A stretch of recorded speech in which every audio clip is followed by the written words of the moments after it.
Dakumuda ozalaki wapi?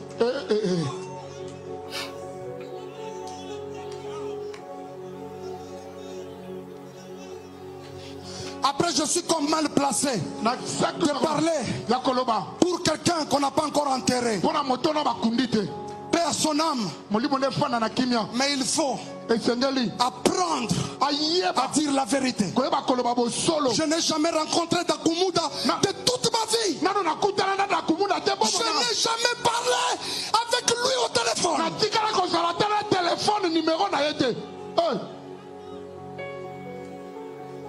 Frère Dakumuda, quand tu dis ça, peut-être qu'on est l'engue émission. Mais dans ton cœur, on y habite aux Okosa. Ibro setele yamana, kla yamana ndere babosa kayama. Mutakokota nanzela lipamboli na yo, nambulo yo, mer rouge komemaye.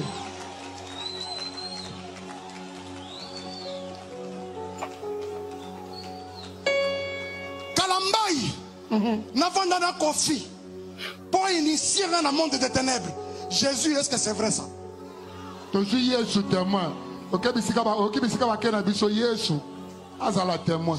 la nuit ou la journée? Jusqu'à me passer Dakumuda au téléphone. Ça s'est fait quand et quel jour?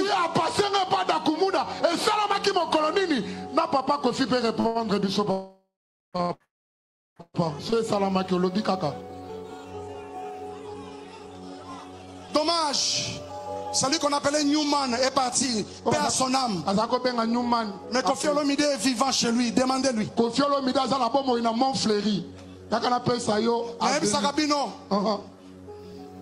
D'abord, écoutez. Moi, Dieu ne m'a pas formé dans l'opulence. Frère,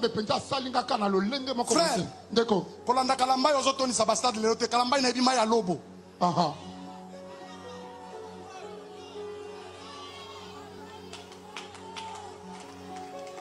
Ma bolongo na ngai oyo na yo buka ngo liboso tata. Come on. Keba na lelela yote. Na mona batu ebele o batangisa nga pinzoli na 2020 na 2021 22 tande ba koma bizengi. O mona te? To mona. J'annonce encore. Mutu nyonso akota na nzela lipamboli na yo alia pau.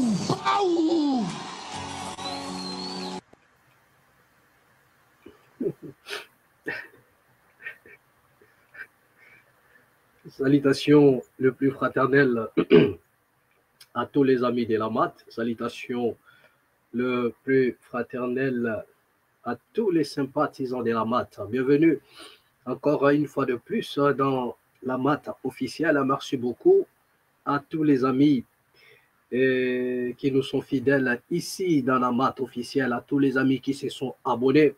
Nous sommes aujourd'hui le 31 décembre 2024, qui veut dire que nous sommes à la porte juste de l'année 2025. Donc aujourd'hui, c'est pour nous une dernière émission pour l'année 2024. Voilà, donc nous allons clôturer l'année 2024 avec cette émission. Voilà, et merci à tous les amis qui nous ont été fidèles durant tous ces temps. Merci beaucoup, et à tous ceux-là qui se sont abonnés durant tous ces temps aussi. Merci pour vos soutiens, merci pour vos accompagnements, merci. Vous êtes nombreux à nous suivre, vous êtes nombreux à nous soutenir à des près ou des lois.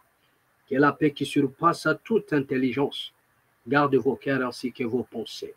Merci beaucoup. Merci à tous les amis qui nous suivent de partout dans le monde. Comme je disais tantôt, qu'aujourd'hui, c'est notre dernière vidéo, notre dernière, comment dirais-je, vidéo de l'année 2024.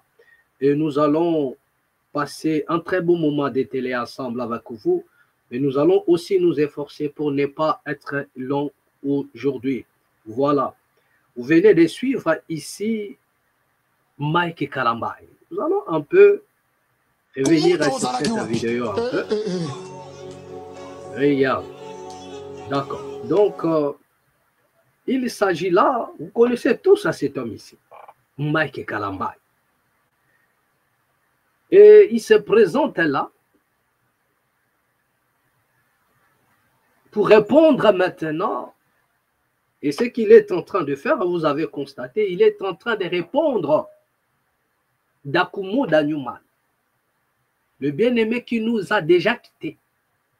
C'est-à-dire, à l'heure où cet homme est en train de parler, Dakumuda n'est pas encore enterré.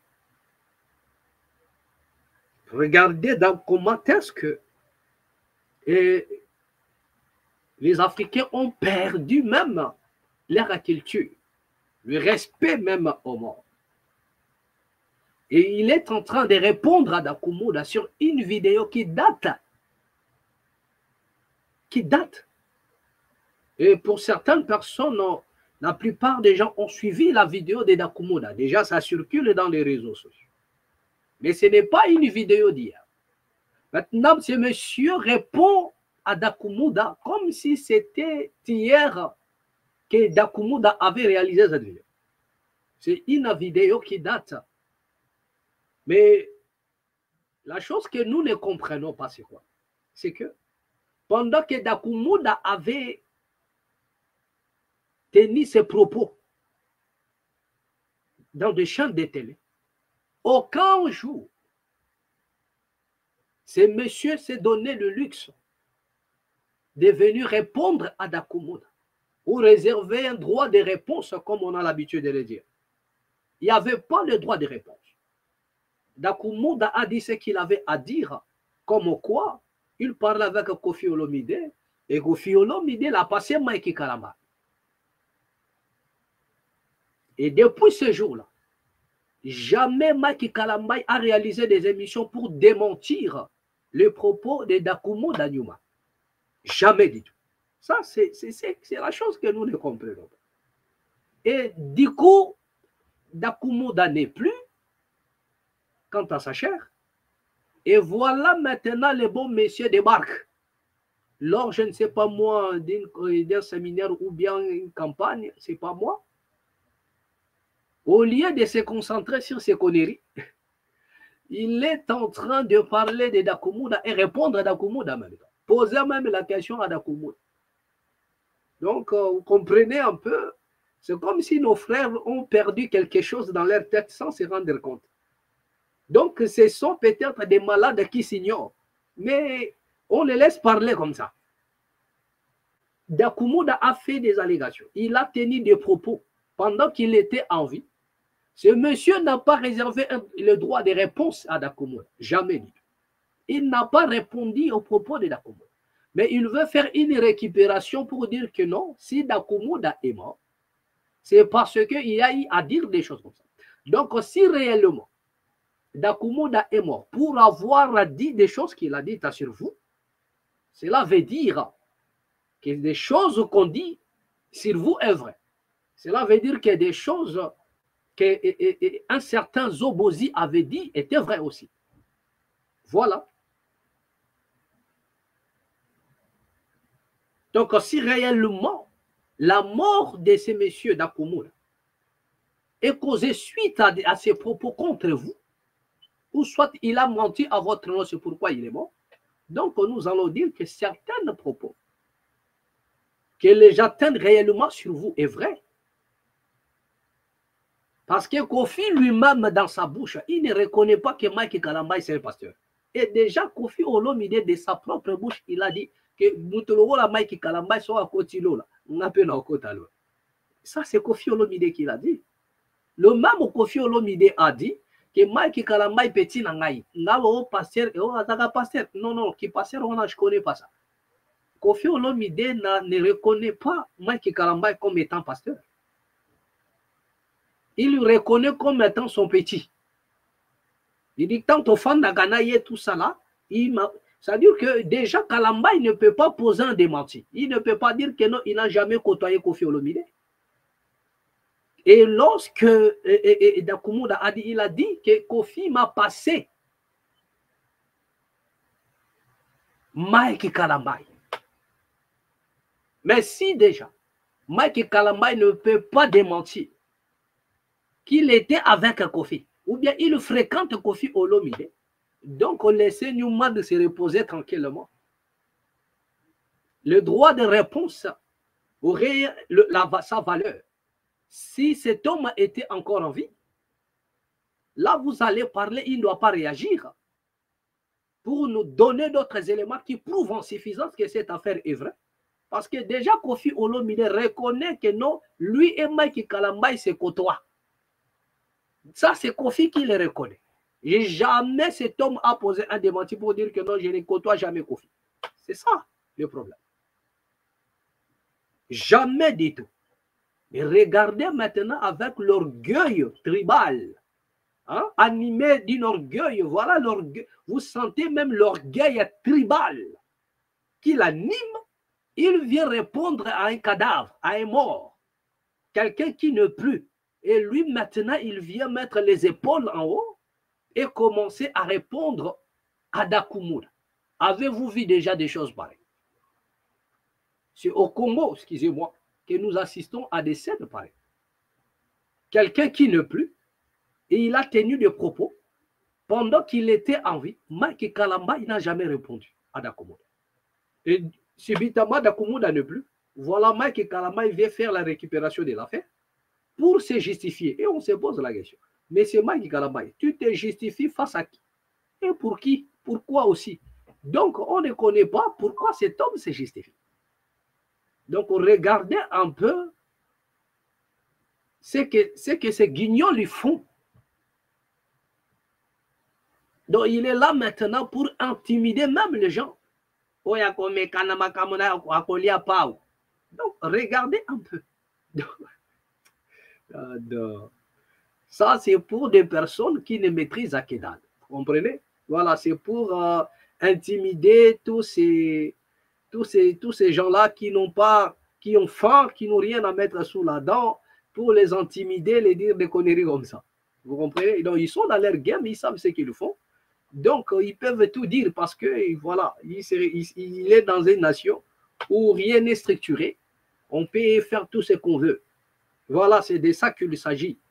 Donc, Mike Kalamba, il parle, il répond à un cadavre, alors que pendant son vivant, ces messieurs n'avaient pas donné le droit de réponse. Ils n'avaient pas répondu. Donc, voilà le moment qu'ils attendaient. Donc, il vient se glorifier maintenant sur la mort de l'autre pour dire que non, voilà les conséquences. Donc, il veut maintenant dire à ceux qui sont là, à tous les moutons qui sont devant lui, que voilà ce qui va arriver. À celui qui va me critiquer, qui va parler mal de moi, voilà ce qui va lui arriver. Bon, c'est pour des gens qui ne connaissent pas ta vie. C'est pour des gens qui sont comme des moutons, comme je disais, à qui vous devriez influencer. Mais les gens qui vous connaissent comme nous autres ici, donc nous savons que vous ne représentez rien du tout. En dehors de vos petits numéros là que vous avez pour séduire certaines personnes et puis les dépouiller. Voilà ce que vous savez faire. Voilà. Donc ça se passe en République démocratique du Congo. Tous ces pseudo-chantres-là, pseudo-serviteurs de Dieu, pseudo-pasteurs, voilà le luxe qui se donne. De dire de tout et de n'importe quoi. Là, il vient maintenant engager un procès contre quelqu'un qui n'est plus. Maintenant, qui va répondre à la place de Dakumura? Parce que toi, tu viens démentir après la mort. Mais ce monsieur était en vie. Il a fait cette déclaration avant même qu'il soit attaqué par la maladie. Cette déclaration a fait le tour des réseaux sociaux. Kalamba n'a jamais répondu. Donc, arrêtez-nous un peu vos aventures là, avec cet orgueil tribal. Donc, faites ça à des moutons qui vous suivent. Donc, arrêtez de tourmenter les gens. Vous voulez être à la une même lorsque le pays va mal. Vous comprenez? Voilà. D'accord. Donc, je crois que le message est passé. Dans le même ordre d'idées, dans cet ordre d'idées, encore, je disais tantôt, nous allons parler des fêtes. Le Sylvestre est là. La fête de fin d'année. Nous sommes déjà à la fin d'année 2024. Mais pour le cas de la RDC, nous disons ceci. Nous allons poser les problèmes. Est-ce qu'il y a la fête en République démocratique du Congo? Aujourd'hui, vous allez voir comment est-ce que les gens se mobilisent de gauche et à droite. En réalité, lorsque vous regardez l'ensemble de la République démocratique du Congo, vous allez vous rendre compte nous assistons, il y a un son confus en République démocratique du Congo. Une nation tentée de la confusion qui ne dit pas son nom. En République démocratique du Congo, on tue.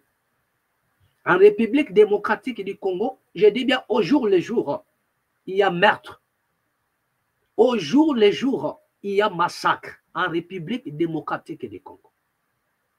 Mais c'est aussi le même pays où vous allez constater il y a la musique. Au jour le jour. Et nous voici maintenant, nous voilà même, si vous voulez, à la fin du mois, où les gens ils vont festoyer. Donc cela veut dire quoi? Ça veut dire que nous allons assister, à gauche on pleure et à droite on danse. Voilà ce qui va se passer. Et plus loin encore, il y a même des gens, parce que vous allez voir qu'aujourd'hui, toutes les églises de réveil, toutes les églises du Congo, et de partout en Afrique, toutes les églises, soi-disant églises de réveil, autant qu'ils sont, aujourd'hui, c'est un grand jour. Le Congo est mis dans les oubliettes. Chaque soi-disant pasteur, tous ces pseudo-pasteurs-là, chacun se prépare à recevoir, à encaisser des enveloppes. Chacun se prépare pour encaisser des enveloppes. Et au retour, bomber la population de promesses qui ne vont pas se réaliser. Parce que ce qui est paradoxal, c'est que les gens ne se posent pas la question. Le même promesse que vous avez reçue en 2022, est-ce que ces promesses-là se sont réalisées? Rien du tout.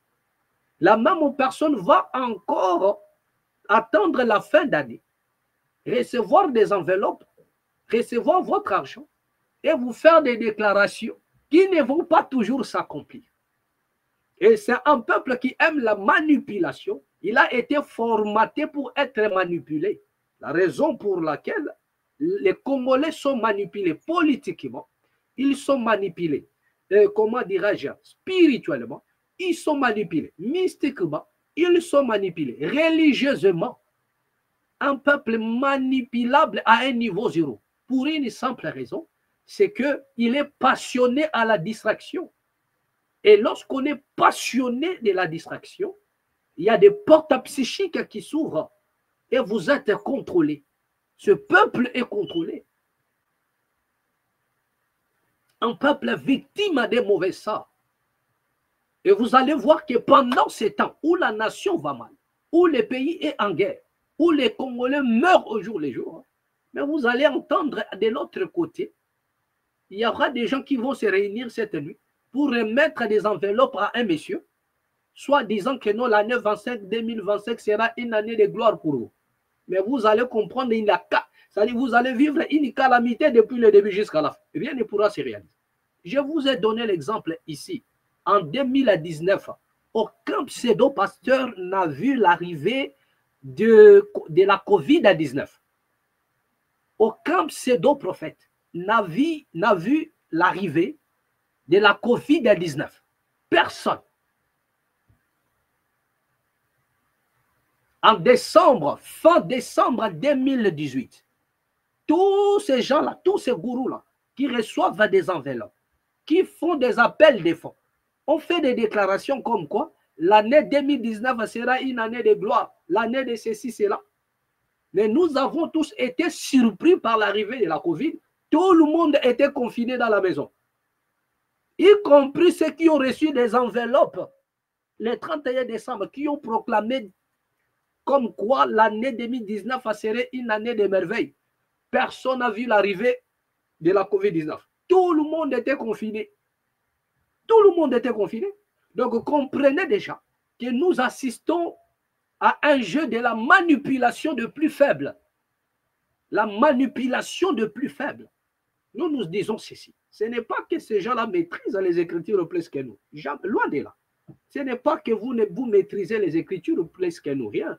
Loin de là. Mais nous avons compris quelle est la véritable mission prophétique. Quelle est la véritable mission? Ce ne sont pas ces mensonges-là à nous bomber la tête pour endormir le peuple, non. Pendant que l'on tue, je vous ai dit ici, Israël qui est vers le Moyen-Orient, qui est considéré comme étant l'horloge de toutes les obédiences, toutes ces églises-là, ils savent, c'est-à-dire qu'ils croient qu'Israël qui est vers le Moyen-Orient, c'est la terre sainte. Et c'est le peuple qui vit là-bas, c'est le peuple de Dieu. Donc Israël, c'est pour eux un modèle. Mais regardez cette nation israélienne que vous considérez comme étant la nation sainte, le peuple de Dieu, lorsqu'ils sont attaqués, ou bien lorsqu'ils sont en conflit avec une nation, qu'est-ce qu'Israël fait? Aujourd'hui, Benjamin Netanyahu a un mandat d'arrêt. Pourquoi? Pour des massacres qu'il commet du côté de la Palestine. Donc, c'est pour vous dire quoi? C'est-à-dire que pour leur souveraineté, pour sauvegarder leurs intérêts, et ils ne blaguent pas, ils vous prouvent en suffisance que si nous sommes le peuple de Dieu, gardez ça pour vous. Mais ici, nous nous battons. Nous, on se bat. Vous ne verrez jamais Israël vous dire que non.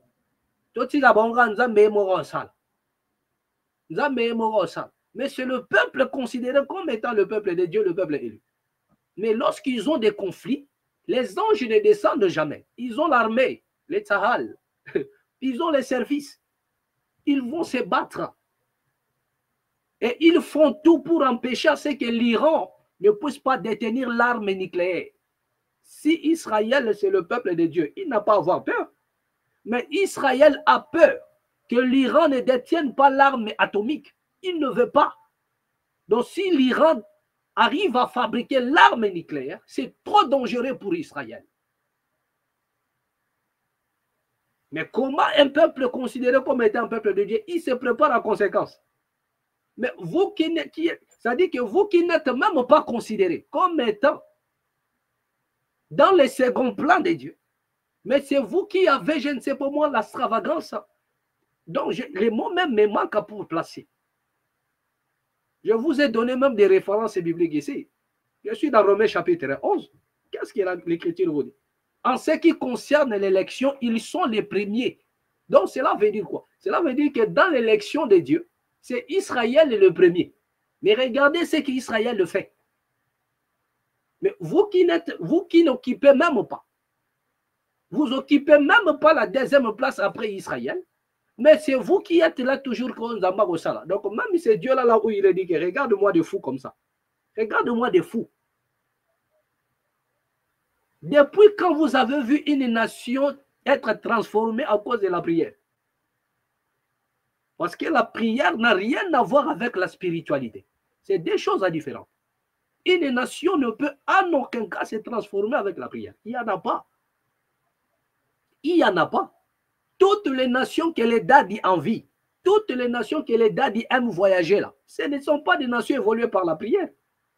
Mais quand ils arrivent au Congo, ils vous disent priez, priez. Mais attendez. Donc ça, c'est la manipulation. Regardez comment est-ce qu'ils adorent maintenant voyager à Dubaï. Regardez des photos qu'ils prennent à Dubaï. Regardez lorsqu'ils voyagent en France, prendre des photos devant la tour Eiffel. Quand ils vont aux États-Unis, mais ce n'est pas la prière qui a conçu ça. Mais posez-leur la question. Comment vous qui adorez la prière, mais vous aimez toujours aller là-bas? Pourquoi tu ne restes pas ici comme ça? Dieu va visiter, il va faire tout ici avec toi. Mais pourquoi veux-tu aller à Dubaï? Pourquoi tu fais des photos? Pourquoi? C'est pour narguer les autres. C'est-à-dire que ça, c'est la manipulation. C'est de la manipulation. Sur le plan politique, c'est pareil. C'est de la manipulation. là où d'autres nations déclarent la guerre, la RDC se plaint. Là où l'on déclare la guerre, je vous ai parlé d'Israël. Donc les églises aujourd'hui, parce que vous avez vu les émissions, même comment les interventions du président de la République, comme quoi il a demandé à certaines autorités, comment dirais-je, religieuses, de faire la prière. Mais moi, je dirais ça, ce n'est pas la faute au chef de l'État, mais c'est la faute à ses conseillers. C'est la faute à ses conseillers. Parce qu'une nation ne réclame pas la prière pour aller combattre. Non. Une nation doit avoir un plan de guerre. Une nation doit avoir un plan de guerre contre ses ennemis. C'est ça. L'Ukraine a appris à se défendre face à la Russie. Il n'attendait pas la prière. Poutine a dit, j'attaque l'Ukraine. L'Ukraine a dit, je vais me défendre. Et voilà, ils sont là. Il y a les combats. L'Ukraine se défend. Ce n'est pas la prière. Donc, les autorités religieuses doivent dire au chef de l'État que, monsieur le président, avec beaucoup de respect que nous vous devons, vous êtes comme étant le président d'une nation.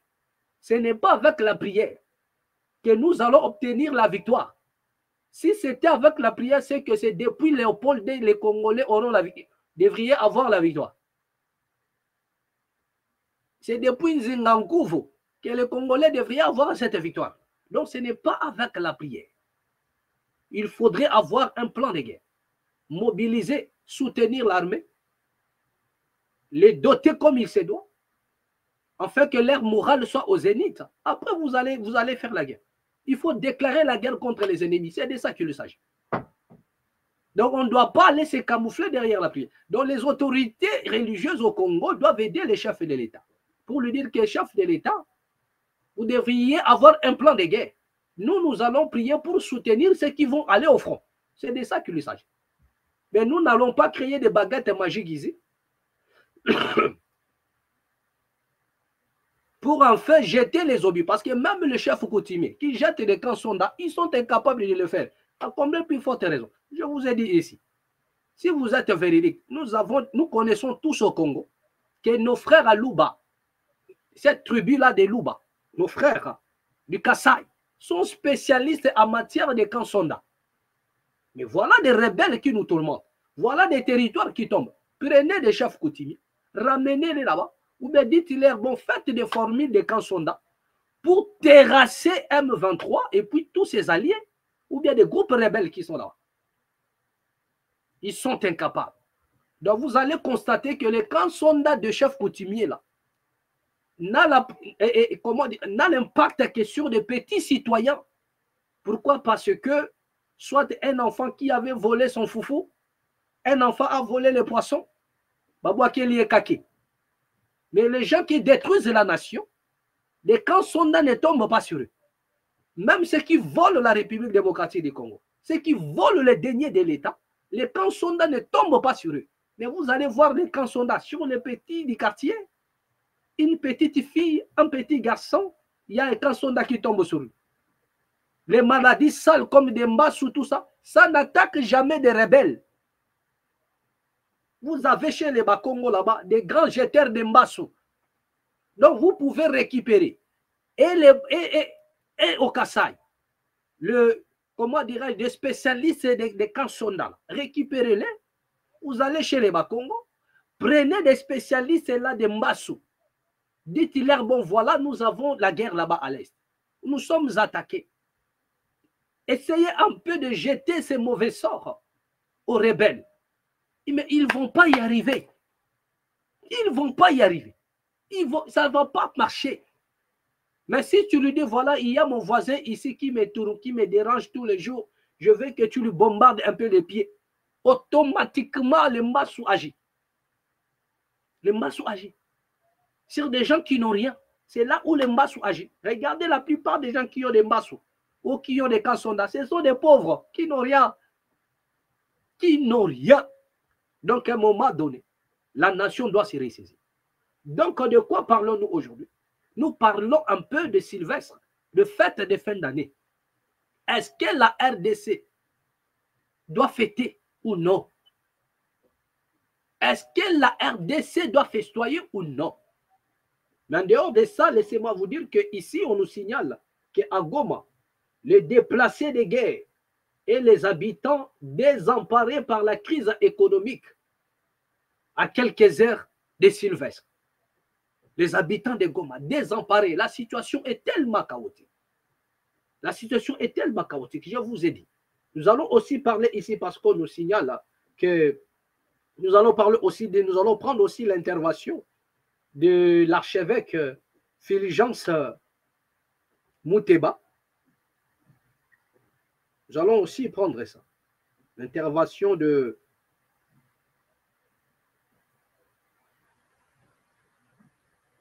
l'archevêque Fulgence Mouteba. Voilà. Nous allons parler de cela. Voilà. Donc, c'est de ça qu'il s'agit bien. Est-ce que la RDC doit fêter? Je vous ai dit, il y a un son confus en République démocratique du Congo. Il y a un adage qui dit, on ne fait pas la fête lorsque ça brûle chez le voisin. Mais là, maintenant, ce n'est pas chez les voisins, c'est chez nous. Est-ce que dans l'ensemble, la RDC doit festoyer? Je n'interdis pas, je ne dis pas que les gens ne doivent pas fêter, non.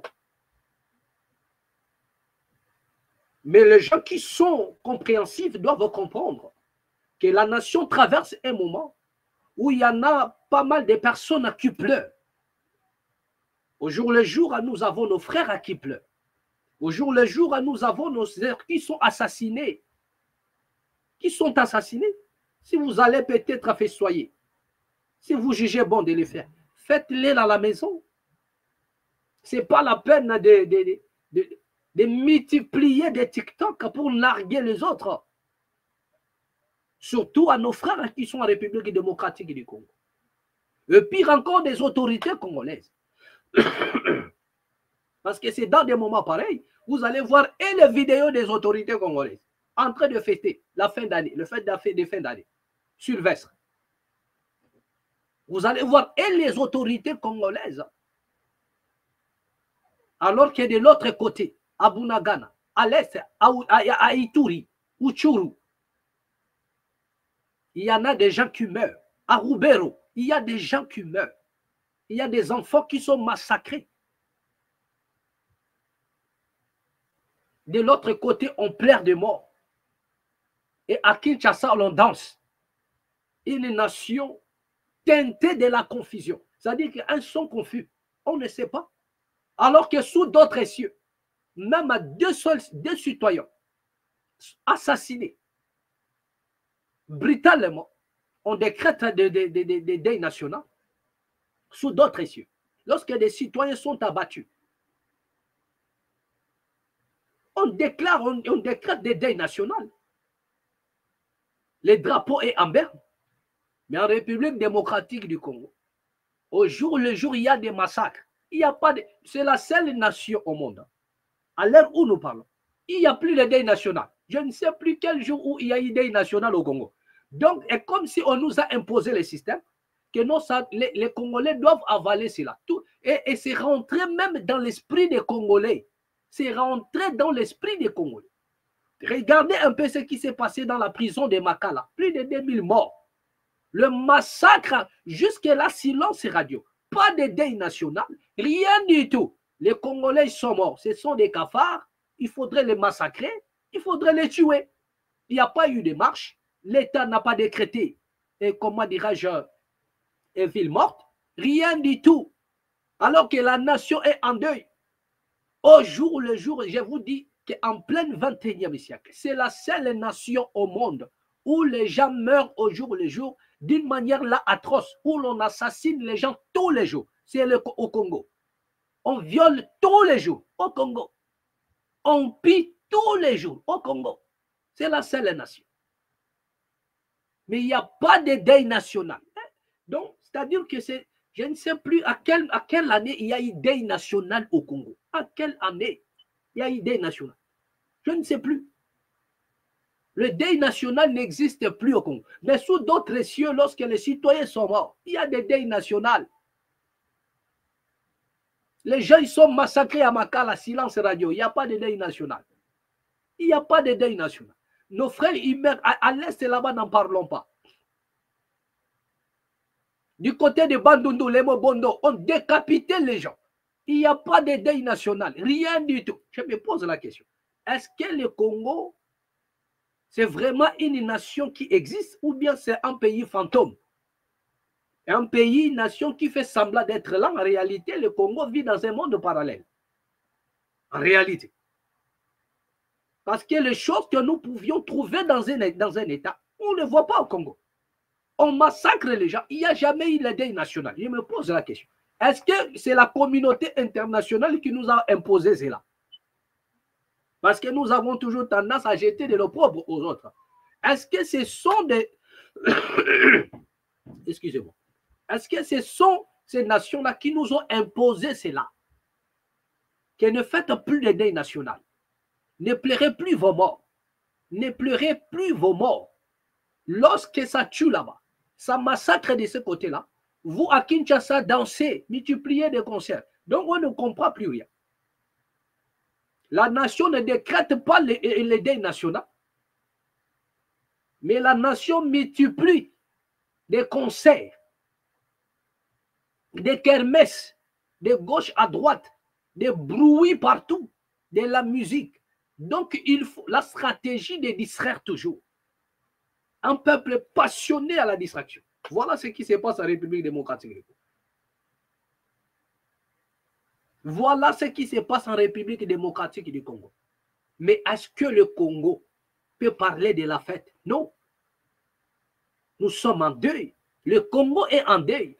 Donc, le Sylvestre là ne regarde pas. En réalité, chaque Congolais conscient en République démocratique du Congo devrait manifester, faire un signe de deuil chez lui, lancer un message fort aux autorités, lancer un message fort à l'humanité tout entière, que nous sommes en deuil. Donc le Congo doit être le seul nation à ne pas fêter le Sylvestre. Voilà le message qu'on doit balancer.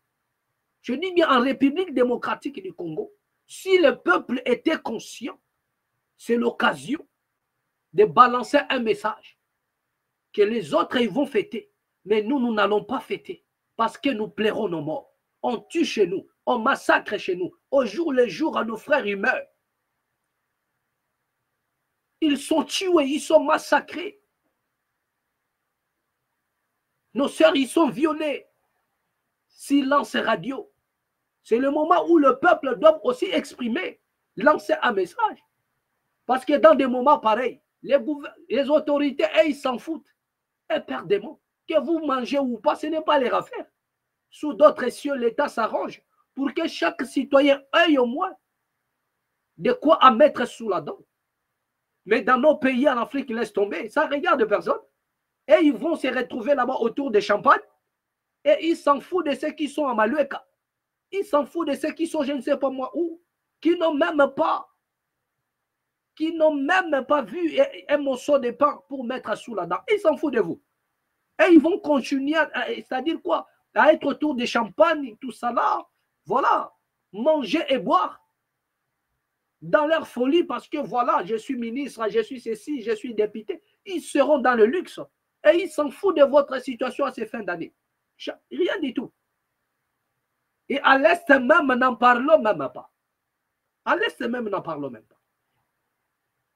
Qu'est-ce qu'on nous dit? Qu'est-ce qu'on nous dit? Voilà. Nous sommes ici un peu à Goma. Nous allons voir un peu ce qui se passe là-bas. Goma, les habitants et les déplacés de guerre, désemparés de la crise économique à quelques heures de la Saint-Sylvestre. Voilà. La fête du Nouvel An approche à grands pas à Goma. De nombreuses familles peinent à réunir les moyens nécessaires pour célébrer la Saint-Sylvestre. En cause, une flambée des prix de produits alimentaires et autres articles essentiels. Dans un contexte de crise économique aggravée par la guerre d'agression imposée à la RDC par les Rwandais, sous couvert du M23, la situation est encore plus critique pour des milliers de déplacés vivant dans des camps à Goma et ses environs. Jonathan Kombi nous décrit l'ambiance qui règne à Goma à quelques heures de cette fête de fin d'année. Dans les marchés de Kituku, situés dans les quartiers Kieshero, à l'ouest de Goma, où se trouve un abattoir, les prix des vaches ont flambé. Une vache qui se vendait à 600, une vache qui se vendait à 600 et 700 $, se négocie désormais à 1000 $. À 1000 $, une vache qui coûtait 600 ou 700, ça dépendait aussi de son poids. Mais à l'heure où nous parlons, la vache coûte 1000 $ dans une nation sérieuse. Pendant la... Ça veut dire quoi? Ça veut dire qu'on ne donne même pas la possibilité à cette population-là, victime de certaines atrocités, de passer même une journée. Une journée. C'est-à-dire qu'avec tous les détournements, les vols qui seraient... C'est-à-dire qu'en République démocratique du Congo, les autorités congolaises n'arrivent même pas à offrir à cette population, même pour un seul jour, même pour quelques heures, même pour une journée, un beau temps. Un beau temps. L'État n'arrive pas à permettre, à faire en sorte que ce peuple, c'est-à-dire que cette portion de la population traverse au moins, finisse au moins cette année. Même avec quelque chose à mettre sous la dent. Donc que cette population se dise un peu, oh, l'État a pensé à nous, les autorités ont pensé à nous. Et on se pose la question, est-ce que les autorités congolaises pensent à la population? Parce que je vous ai dit ici, la seule chose qui nous met ensemble, la seule chose qui nous réunit, la seule chose, c'est notre couleur de peau. Parce que nous avons la même couleur de peau. C'est la seule chose qui nous réunit.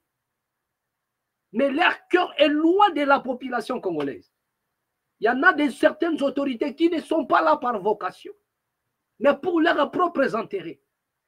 Il n'y a que la couleur de peau qui nous réunit. Mais leur cœur est loin de la population congolaise. Donc, vous venez de voir, la vache qui coûtait 600 à 700 $, cela dépendait de son poids, bien sûr. Il coûte 1000 $. Mais à ce net moment, que doit faire l'État?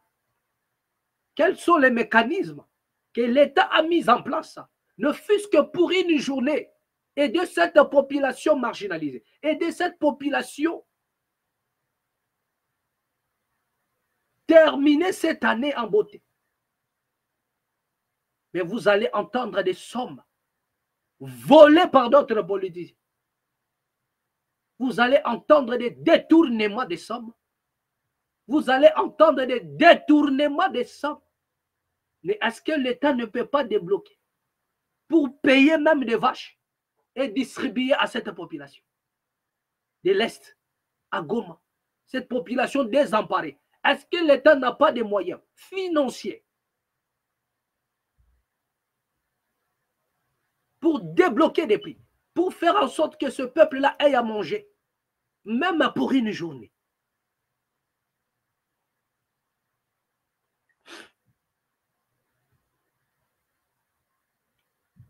C'est 1000 $, voire plus. Hein. Voilà. Malgré cette hausse, de nombreux acheteurs influents pour se procurer de la viande pour les festivités, plusieurs membres des associations villageoises d'épargne et de crédit se regroupent également pour partager des vaches achetées avec des sommes cotisées tout au long de l'année. Ça fait pitié, frère. Ça fait pitié. C'est mardi matin. Il y avait peu de vaches à Kituku. Celles de petite taille sont proposées à des prix oscillant entre 700 et 800 dollars. Beaucoup de gens attendent de nouvelles arrivées prévues en provenance des Massissi. Cela montre qu'il y a non seulement une crise, mais aussi une hausse importante des prix. Certains membres avec associations villageoises d'épargne et de crédit et d'autres particuliers ont récupéré leur viande lundi. Il y avait beaucoup d'effervescence, témoigne un boucher du quartier qui est Chéro. Voilà. Malgré la crise, l'esprit festif persiste chez certains habitants. L'ambiance de la fête est là. Même si les gens se plaignent de la crise, hier, plusieurs vaches ont été abattues. Pour le monde veut célébrer à tout prix. Malgré la guerre, il y a des personnes qui fêteront. C'est cela aussi la résilience des habitants de Goma, affirme Kaindo, Espérance, une manager, rencontrée alors qu'elle cherchait des provisions pour les festivités. Excusez-moi. Dans les centres commerciaux de Bireri, les embouteillages importants sont signalés, comme partout ailleurs. Dans cette ville volcanique, malgré la crise économique qui touche presque tout le monde, les habitants se pressent pour acheter des pommes de terre, des huiles végétales ou de la viande de chèvre. Les prix des chèvres, comme ceux des autres produits, ont également grimpé au marché de Kayembe, ce qui suscite des plaintes sur manque d'argent. Le prix de nombreux produits ont augmenté et les ventes pour le nouvel an sont faibles comparées à celles de Noël. Les gens n'ont pas d'argent. Le taux d'échange du dollar a aussi grimpé et la guerre nous affecte sérieusement. Cela explique pourquoi les prix des pommes de terre, de la farine, des maïs, de l'huile végétale et d'autres produits sont en forte hausse, explique Justine Kalondero, commerçante à Birere. La ville de Goma est isolée de ses principales zones d'approvisionnement, notamment Massissi et Rutshuru, à raison des affrontements avec le M23. Cette situation rend la vie particulièrement difficile pour les 2 millions d'habitants de la ville. Voilà. Toutes les voies d'approvisionnement vers Goma sont bloquées, à l'exception de celles en provenance du Rwanda.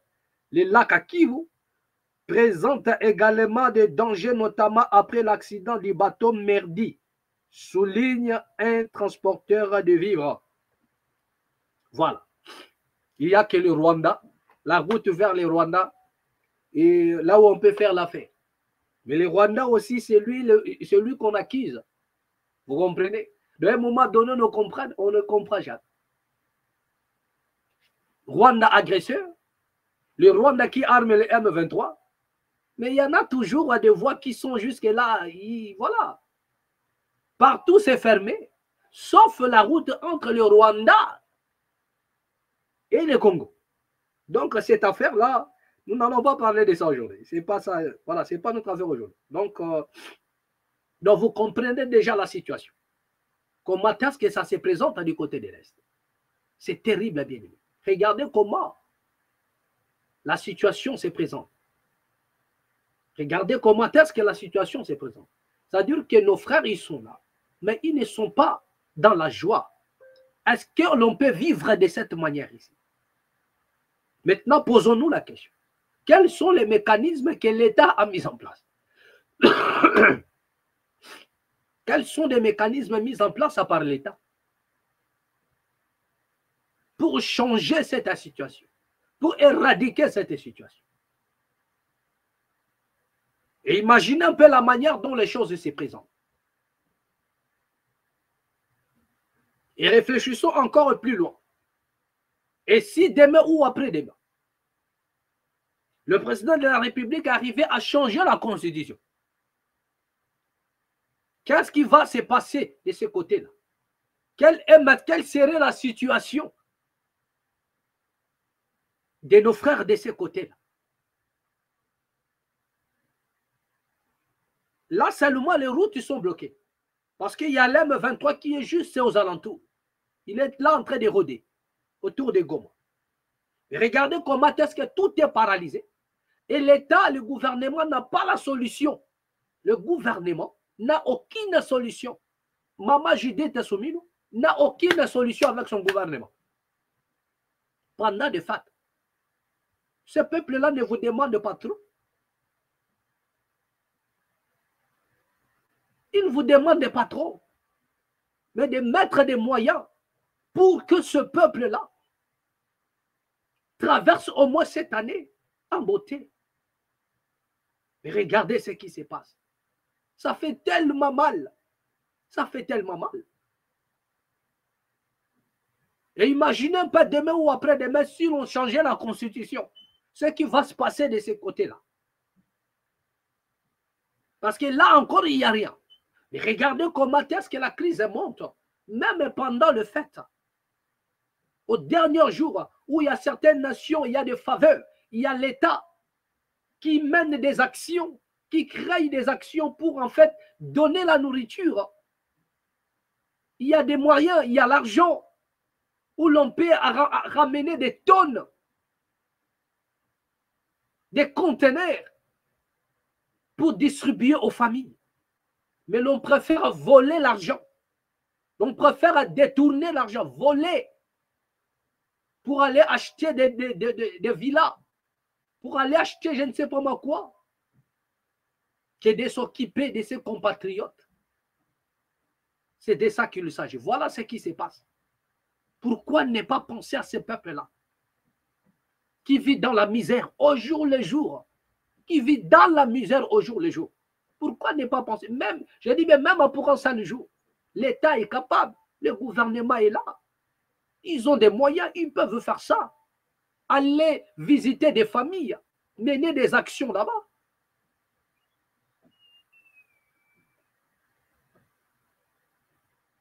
Bien aimé, ce qui va arriver en République démocratique du Congo, nous allons chercher un nom à coller à cela. Mais qui vivra, verra.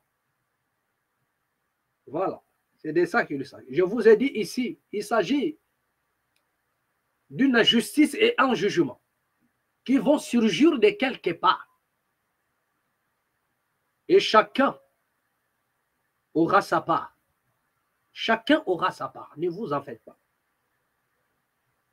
Et vous allez voir que la même chose se passe aussi à Kinshasa.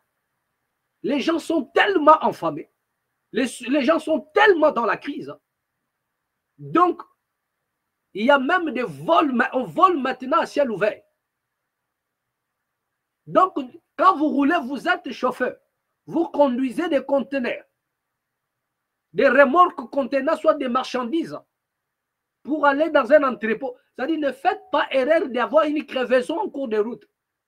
Ne faites pas cette erreur-là. D'avoir une crevaison ou bien une panne sèche. Vous allez regretter la marchandise. Parce que vous allez vous poser la question, est-ce que ce sont des fourmis manias? Non, ce ne sont pas des fourmis manias. C'est la population. Ils sont affamés. Ils sont affamés. Regardez cette vidéo. Regardez-moi cette vidéo. Regardez.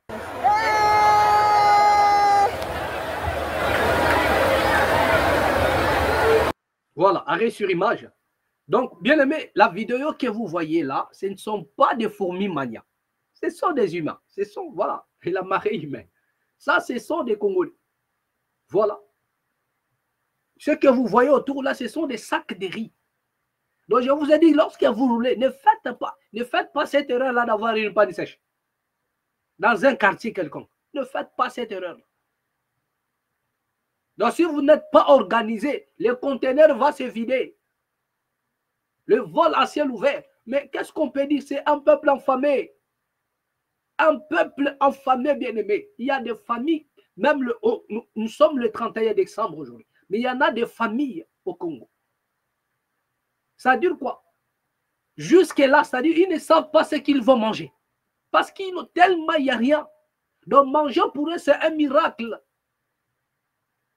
Tu vois un homme qui sort de la maison et dit qu'il n'a bimi kaka. Mais ok, wapi, ake kaka. Il ne sait pas là où il va. C'est-à-dire que là où il va, c'est-à-dire que s'il trouve quelque chose, il ramène à la maison. Mais il va sans savoir là où il va. C'est une nation où les gens ils sortent sans savoir là où ils vont. C'est au Congo. Les gens ils sortent sans objectif. C'est-à-dire qu'un papa ne peut pas rester à la maison.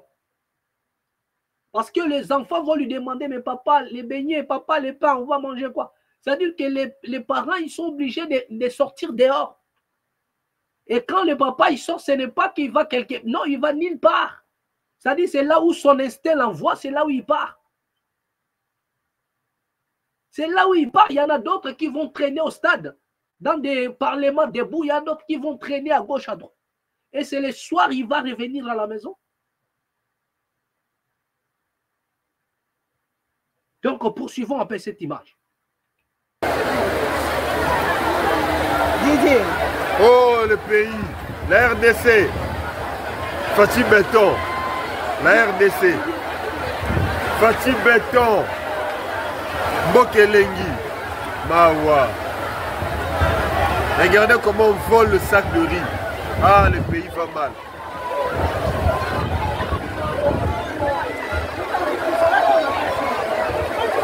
Le pays va mal.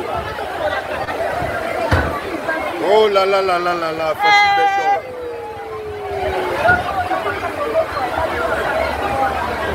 Merci à Mboula, ils sont en train de voler. Oh, Mouyibi, à ciel ouvert. Oh, la RDC, un beau pays. Oh, le pays va mal. Le pays va mal, le pays va mal. Oh, la RDC, Mouyibi, à ciel ouvert. Oh, c'est beau. C'est beau à voir. Ça montre comment les gens ont faim. Malgré la pluie. T'as la maman on est à Zokima.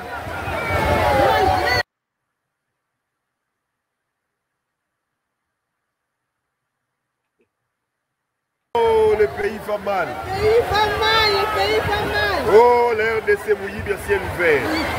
Oh, c'est beau. C'est beau à voir. Ça montre comment les gens ont faim. Malgré la pluie. T'as la maman on est à Zokima. Voilà. Voilà. D'accord. Donc, vous venez de suivre là ce que je vous disais tantôt. Bien aimé, ça fait pitié, quoi. C'est que les gens, ils ont faim. Il n'y a rien à manger. Et ils n'ont pas de choix. Donc, peut-on reprocher à ces gens-là d'avoir pillé, pris. C'est-à-dire que donc, et c'est dans des moments comme ça que l'esprit même de pillage arrive à hanter l'esprit. C'est-à-dire, il y a même des Congolais, c'est nettement, ils ne souhaitent que le pillage, qui est pillage. Et après, nous allons, c'est-à-dire que faire ce qu'il faut faire. C'est dans des mots. C'est-à-dire que les Congos traversent ces moments où ce qui se passe dans la tête des gens. C'est-à-dire que les gens, il y a certaines personnes qui pensent au pillage des années 90. S'il peut y avoir encore le pillage, parce que peut-être c'est la seule alternative, c'est le seul chemin où on peut peut-être s'en sortir, c'est le pillage. Il y en a des personnes qui attendent ces moments-là pour mettre le Congo encore dans les chaos. Et c'est terrible. Bien aimé, c'est terrible. Et ça fait trop mal.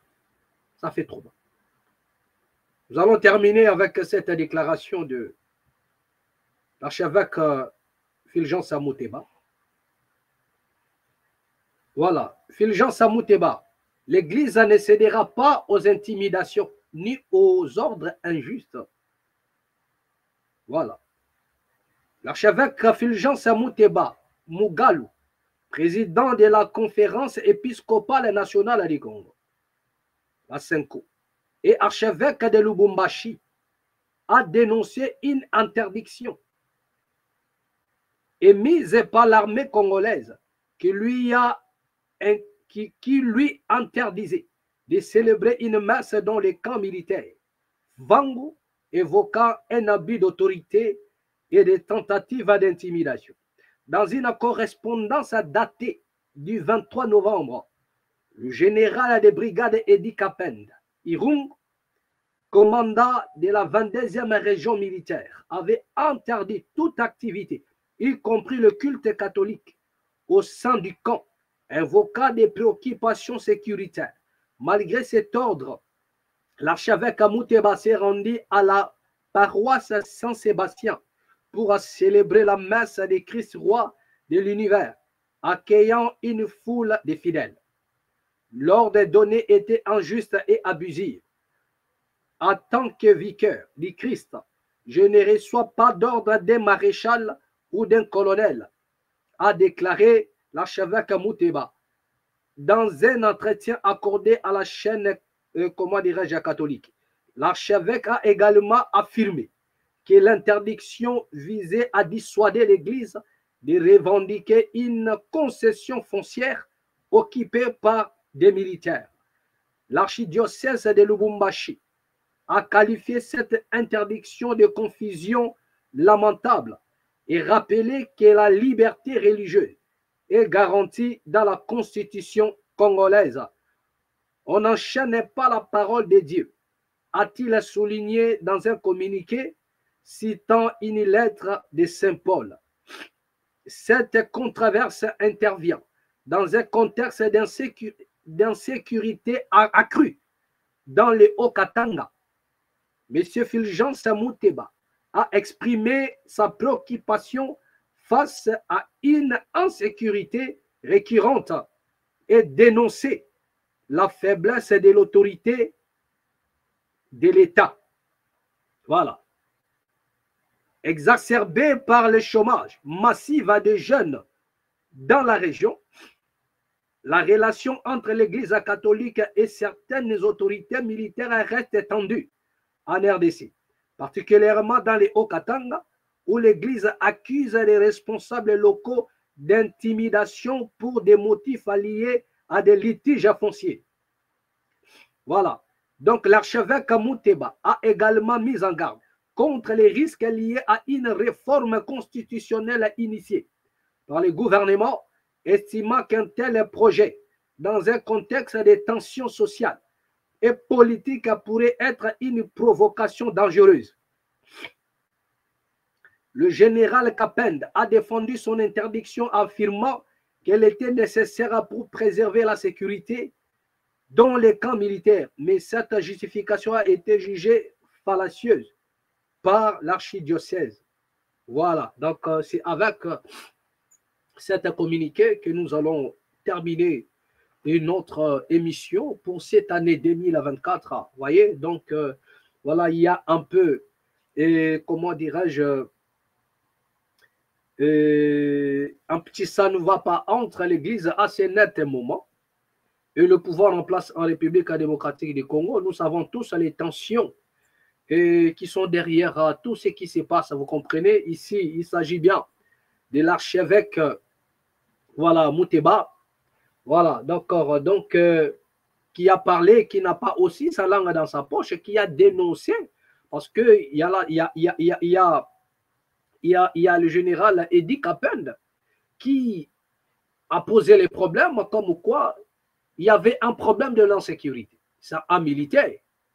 Il a avisé parce que les choses, il ne faudrait pas seulement voir les choses d'un seul côté. Nous nous posons les problèmes. Le colonel Edi Kapend, ou le général Edi Kapend, voyez, donc le général Edi Kapend a posé les problèmes. Le problème, c'est dû à l'insécurité. L'église, c'est dans un camp militaire. Étant donné que c'est un militaire, il sait organiser les choses. Donc, c'est ainsi qu'ils ont présenté, comment dirais-je, la situation à l'archevêque, comment dirais-je, Mouteba. Voilà, donc d'autant plus qu'il y en a déjà des problèmes. L'archevêque aussi, à son tour, il n'a pas voulu cautionner. Vous avez suivi comment est-ce qu'ils ont taxé les propos du général Kapend de fallacieuse. Que ces propos, ce n'était pas la vérité, c'était des mensonges. C'était des propos un peu, c'était des mensonges. Voilà, c'était pour dire qu'il a menti, c'est pas vrai. Mais lui, c'est un militaire. Peut-être ils ont des renseignements. Peut-être ils ont mené certaines enquêtes. Peut-être ils ont reçu peut-être comment des coups de fil. comme quoi il y a soit un problème de l'infiltration, ou soit il y a un plan qui se prépare. Il est dans son boulot, il est dans son job, vous comprenez? D'accord, donc refuser encore aussi, c'est augmenter encore des tensions. Bon, l'archevêque Mouteba est aussi dans sa légitimité, d'autant plus qu'il reçoit les ordres directs venant de, comment dirais-je, de la papauté. Vous comprenez? Mais là, il ne s'agit pas de la papauté. Il s'agit de la République démocratique du Congo. Bien sûr, les ordres de Mouteba, il les reçoit de la papauté. Mais là, il s'agit de la République démocratique du Congo, dans un espace donné, où il y a l'église. Vous comprenez? Où il y a l'église. Donc, il peut aussi y avoir une insécurité. Parce qu'il faudrait réfléchir. Il faut poser les problèmes et réfléchir. Donc, ne prenons pas seulement les choses d'un seul côté. Vous comprenez? Parce que selon l'archevêque Mouteba, c'est que ce sont des manœuvres de l'État. C'est le gouvernement congolais qui empêche, qui combat l'Église d'une manière ou d'une autre. Pourquoi? Parce que l'Église a montré déjà sa couleur. Comme quoi il est contre le changement de la Constitution. Et selon l'archevêque Fulgence Mouteba, c'est qu'ils sont combattus par le gouvernement. Vous comprenez? Voilà. Donc, il a aussi ces éléments à lui pour affirmer ce genre de choses. Mais nous disons enfin de poser un problème. C'est que le général est dit qu'à peine comme étant un militaire. Et surtout que l'église, c'est dans un camp militaire. C'est dans un camp militaire. Donc, ça peut ou ne pas être vrai, mais à un moment donné, c'est aussi bon d'écouter. Moi, je crois que lorsqu'on demande à quelqu'un de dire que non, vous savez, attention, il y a de l'insécurité, à un moment donné, il faudrait avoir un peu de retenue. Je sais que monsieur et l'archevêque Mouteba prend toujours des risques. Ce n'est pas aussi quelqu'un qui a peur. Vous comprenez? J'aurais bien voulu comprendre si l'église était ailleurs. Mais là, je pose le problème parce que l'église est dans un cas militaire. Et là, c'est un militaire en général qui te dit que non, ce n'est pas bon aujourd'hui. Vous ne pouvez pas exercer aujourd'hui pour une simple raison. Qu'il y a un problème de l'insécurité. C'est ça le problème que M. Capet a présenté. Il dit que c'est lié à l'insécurité. Vous n'avez pas droit de faire le culte. Mais il est parti quand même parce que selon lui, l'ordre doit venir de la papauté. Vous comprenez? Donc, c'est ce qui crée un peu de tension de gauche à droite entre le gouvernement. Parce que selon lui, il a encore enchaîné en disant, il a mis en garde le gouvernement de ne même pas toucher à la Constitution. Donc, vous comprenez, nous allons toujours nager dans les conflits qui ne dépassent son nom. Vous comprenez? Mais voilà, c'est la raison pour laquelle j'en appelle à la conscience de la population congolaise. Nous sommes le 31 décembre 2024. Et nous sommes tous à la porte de 2025. Il est temps que nous puissions comprendre. Il y a un monsieur qui nous a quittés, il a dit, prenez-vous en charge. Il s'agit là d'Étienne Tshisekedi Wamulumba. Tous les Congolais se sont reconnus dans son combat. J'ai dit bien tous les Congolais, donc 99, se sont reconnus dans son combat. Et c'est celui-là qui nous a dit aussi, prenez-vous en charge. Il n'a pas dit, ayez confiance à un politicien. Il n'a pas dit, confiez-vous à quelqu'un. Il n'a pas dit, ayez confiance à qui que ce soit. À mon neveu, à mon petit-fils, à ceci. Il n'a pas dit quoi que. Il a dit, comme étant un grand politique, un visionnaire, quelqu'un qui connaît les secrets de la politique du Congo et qui était lui-même dans les secrets de la politique congolaise. Il dit, prenez-vous en charge. Donc c'est pour vous dire, je ne vous laisse pas entre les mains de tous ces pseudo-politiciens. Ils ne pourront rien pour vous. Prenez votre destin en main et décidez de votre avenir.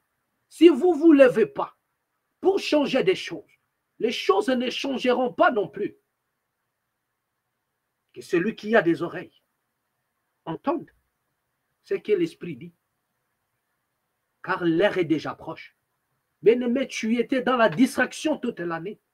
Ça n'a rien donné. Rien donné. Rien donné. Rien donné. Rien. Et 2025 se présente. Devant nous, devant le Congo, devant la population congolaise. Et si toi, tu t'élèves, cette fois-ci pour changer les choses. Bien aimé, les choses ne changeront pas. Tu vas encore retourner chez les daddies. Et les daddies vont encore récupérer tes enveloppes pour te donner les mêmes promesses qui ne vont pas se réaliser. Comment quelqu'un qui vit en République démocratique du Congo, qui prie aucun jour, Dieu a privé les méchants pour dire que non, comme vous êtes les méchants, le soleil c'est pour moi. Donc je vais sortir le soleil uniquement pour mes enfants parce que vous êtes des méchants. Jamais le soleil est là pour les bons et pour les méchants. Quand il pleut pour les bons, il pleut pour les méchants. Donc la vie c'est un don que Dieu a donné. Ne restez pas tentés dans la manipulation, mais comprenez une chose, que pour changer des choses, ça dépend de vous. Pour changer la RDC, ça dépend des Congolais. Ça ne dépend pas de Dieu. Dieu nous a déjà donné. Lorsqu'on te donne quelque chose, la chose t'appartient. C'est à toi de veiller sur la chose qu'on t'a donnée. Mais les Congolais, on les a donnés un pays et des richesses. Mais ils vont chercher Dieu pour dire que non, Dieu, donne-moi à manger. Mais Dieu même vous dit, mais attends, non, moi je suis bête de vous avoir donné cette nation. Je suis bête. Je vous ai donné, tu viens encore me demander. Mais quel est cet enfant où son père lui donne l'argent? Il va encore dire à son papa que papa, j'ai faim. Même le papa va dire que non, toi tu es malade. Moi je te donne l'argent. Quand on a faim, on fait quoi? On utilise l'argent pour manger. Donc, bien aimé, prenez bien soin de vous pendant tous ces temps. Que la paix qui surpasse à toute intelligence garde vos cœurs ainsi que vos pensées. On nous reverra prochainement, le prochain numéro, dans l'année 2025, toujours ici dans la mat officielle. Prenez bien soin de vous ainsi que de vos familles. Bien aimés, lèvons-nous et prenons-nous en charge pour changer des choses. Ensemble, nous sommes forts. Ensemble, nous sommes puissants. Voilà. Car Dieu est avec nous. Il nous a tout donné. Il a dit à Gédéon, lève-toi avec la force que toi tu as. Parce que je t'ai déjà donné. Va avec ça. Tu vas voir. Levez-vous, bien-aimés, et entrons dans les champs des combats pour la nation congolaise. Et sortons de la distraction pour lancer un message fort à l'humanité tout entière. Merci.